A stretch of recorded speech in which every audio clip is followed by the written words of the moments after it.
Նիկոլ Փաշինյանին պիտի հուզի, որ հասարակության դժգոհությունները գնալով խորանում են եւ հասարակական լարվածությունը չպարպվեց ընտրությունների ճանապարհով, ահա թե ինչը պիտի հուզի Նիկոլ Փաշինյանի։ Այս պահին պարտադիր չի փողոց լինել։ Այո, շատ ճիշտ նկարագրեցիք։ Մի հատ տրիգեր է պետք, որ փողոցը լինի, լարվածությունը գագաթնակետին էլ հասնի։ Մենք բանը չէ, կենթանի քաղաքում ենք ապրում։ Կենթանի միջավայրեր ունենք մեր շուրջ, միկրո միջավայրեր։ Եվ բոլորս տեսնում ենք, չէ, մարդկանց համատարած բողոքներ։ Այո։ Այդ բողոքներ պարտադիր չէ, միայն քաղաքականացված լինեն, միայն Նիկոլ Փաշինյանից լինեն, կամ միայն հեղափոխության մասին լինեն։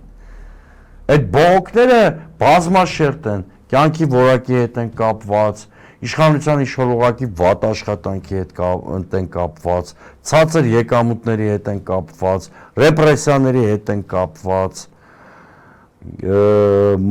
քաղաք-էկոլոգիական աղետի հետ են կապված։ Հանցագործությունների աճ։ Ահա, դա էլ լրացուցիչ վերահսկելիության ցուցիչ է հենց։ Տեսեք, այստեղ երկու բան կա։ Մեկը, օրինակ Ծառուկյանի դեմ ռեպրեսիաներին մի քանի հազար իրավապաններ են ներգրաված։ Պարզ չի, եթե իրավապան մարմինները դառնում են քաղաքական հաշվեհարդարի գործիք եւ իրանց ամբողջ ուշքում միտքը իշխանության քաղաքական դիմախոսներին ճնշելն է, կամֆորտ զոնա է ստեղծում հանցագործների համար։ Որոնք մի օր Մուրացյան փողոցում, մի օր Վաղարշյան փողոցում, մի օր չգիտեմ որտեղ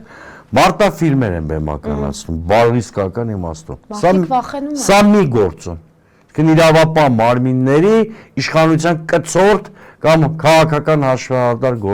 քաղաքացի գործիք լինելը։ Բայց կա երկրորդ գործում։ Սա ցույց է տալիս իմ ասած բանի մասին է խոսում երևույթի։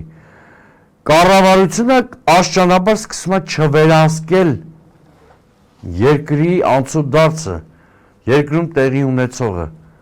Ինչի հետևանքով ես վախենամ նման դեպքերը շատ կրկնվեն եւ սա վիճակը չվերահսկելու հատկանիշներից մեկն է։